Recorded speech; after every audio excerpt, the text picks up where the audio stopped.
আজ মাহে রজবের 19তম দিবস অতিবাহিত হচ্ছে। আজ মাহে রজবের তৃতীয় জুমা। এই মাসের মধ্যে আল্লাহর মাহবুবকে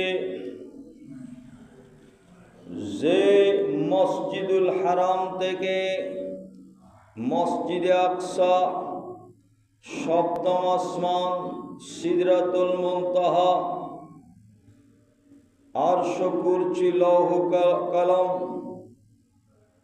সায়ের করিয়ে মহান আল্লাহর কুদরতি দরবার নিয়ে গিয়েছেন, লামখানে নিয়ে গিয়ে মহান আল্লাহর দিদার নসিব করিয়েছেন। সমস্ত নবী এবং রাসূলদের কারো ভাগ্যে এই ধরনের মর্তবা ফজিলত অর্জন করা সৌভাগ্য নসিব হয়নি। একমাত্র সাইয়্যিদুল মুরসালিন, খাতামুন নবিয়্যিন, শফিউল মুজনিমিনের ফজিলতের কারণে, শরাফতের কারণে আল্লাহ এই মহান আযীমুশ-শান সফর করিয়েছেন। সমস্ত নবী রাসূলদের ফজিলত, মর্তবা, পজিশন, মুজিজা যা তারা অর্জন করেছেন, সব মর্তবা ফজিলত আল্লাহর মাহবুব মেরাজের রাতেই সমস্ত নবী রাসূলদের সেই মর্যাদা ফজিলতকে অতিক্রম করে মহান আল্লাহর সান্নিধ্যে পৌঁছেছেন।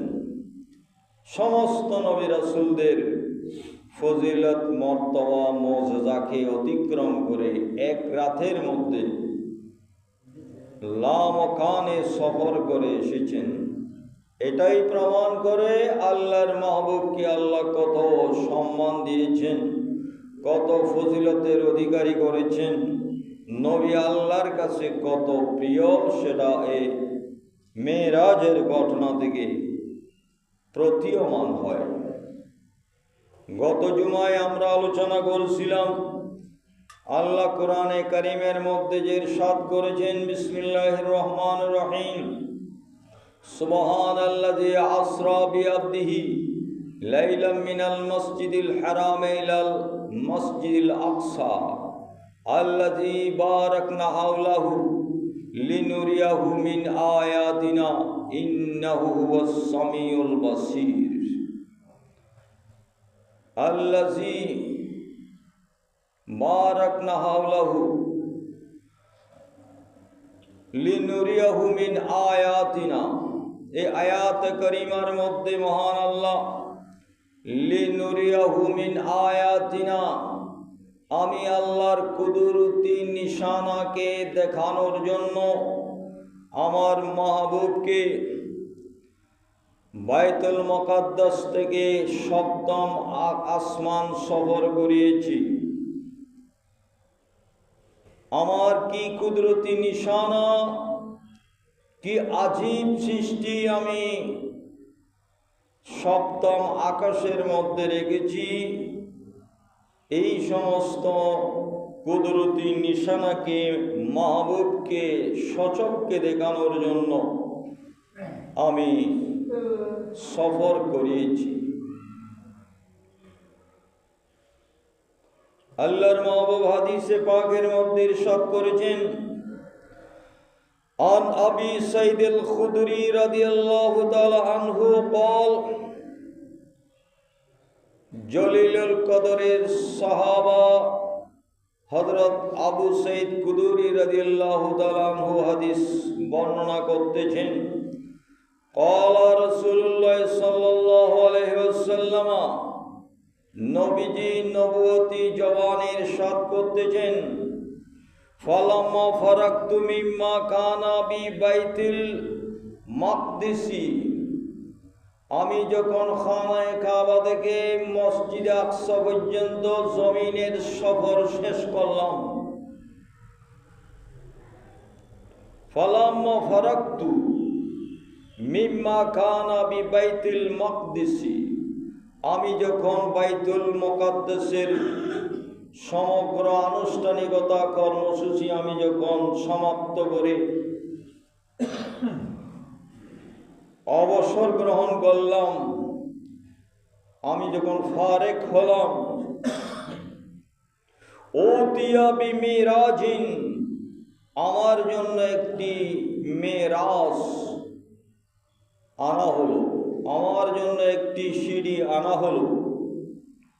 লাম আরা শাইয়ান কাত্তু আহসানা মিনহু, এর আগেই আমি এই ধরনের সিঁড়ি, এই ধরনের সৌন্দর্য ওয়ালা সিঁড়ি আমি আর কখনো দেখি নাই, যেটা আমার জন্য আনা হয়েছে। ওয়াহুয়াল্লাযী তামুদ্দু ইলাইহি আবসারু বানি আদামা ইজা হাদারাহুমুল মউত, এটা এমন একটি নুরানি সিঁড়ি যেটা বনি আদম তার দৃষ্টি দিয়ে দেখতে থাকে। ইজা হাদারাহুমুল মউত, যখন মৃত্যু শয্যায় সাকরাতুল মউতের মধ্যে যখন থাকে। এই হাদিসে পাকের মধ্যে এসেছে, প্রতিটা ঈমানদার মুমিন মুমিনাত যখন সাকরাতুল মউত যখন শুরু হয়, সে রূহানি সিঁড়িটা সে দেখতে পায়। তখন সে তীক্ষ্ণ দৃষ্টি দিয়ে দেখে ওই রূহানি সিঁড়ি, ওই রূহানি সিঁড়ি দিয়ে তার রূহ আসমান জগতের মধ্যে উঠে যায়, সে তখন দেখতে পায়। হাদিসে পাকের মধ্যে সে কথা তুলে ধরেছেন। নবীজি বলতেছেন, আমার জন্য যে নুরানি সিঁড়ি এনেছেন, এর চাইতে সুন্দর সিঁড়ি আমি আর কখনো দেখি নাই। যেই সিঁড়িটা প্রত্যেকটা ঈমানদার সাকরাতুল মউত যখন শুরু হয়, ওই সময় তারা ওই রুহানি নুরানি সিঁড়িটা দেখতে পায়। ওই নুরানি সিঁড়ি দিয়ে তাদের আত্মা আসমান জগতে চলে যায়। আবসারু বানি আদামা, আদম সন্তান দেখে, ইজা হাদারাহুমুল মউত, যখন মৃত্যু তার খুব সন্নিকট এসে যায়। মৃত্যু সন্নিকট আসলে ওই সিঁড়িটা প্রতিটা ঈমানদার মুসলমান দেখে, যেটা নবী মেরাজের সময় সিদরা বাইতুল মুকাদ্দাসের মধ্যে দেখেছেন। ফারাকিয়া বি জিবরাইল আলাইহিস সালাম, সেই নুরানি সিঁড়ির মধ্যে জিবরাইল আলাইহিস সালাম আমাকে ছড়িয়ে দিলেন। হাত্তা আতাইনা বাবাম মিন আবওয়াবিস সামাই, ওই নুরানি সিঁড়িতে আরোহণ করে অতি অল্প সময়ের মধ্যে আমি প্রথম আসমানে পৌঁছে গেলাম।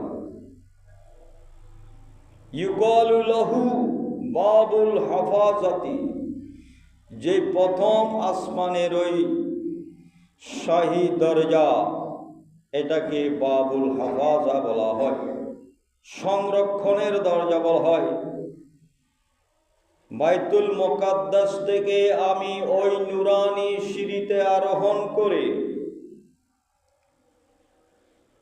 আমি প্রথম আসমানে সেই শাহী দরজার কাছে পৌঁছে গেলাম, যেই দরজার নাম হচ্ছে বাবুল হাফাজা, সংরক্ষণকারী দরজা, যেখানে একজন ফেরেশতা মোতায়েন রয়েছে। ফাইজা আলাইহি মালাকুন ইউকালু লাহু, সেখানে একজন ফেরেশতা মোতায়েন রয়েছে। ইউকালু লাহু, ইসমাইল, তার নাম হচ্ছে ইসমাইল ফেরেশতা। তিনি প্রথম আসমানের ওই শাহী দরজার গেইটের মধ্যে প্রহরীর মতো, দারোয়ানের মতো দায়িত্ব পালন করতেছেন, মহান আল্লাহর নির্দেশ পালন করতেছেন। তাকে ইসমাইল ফেরেশতা বলা হয়।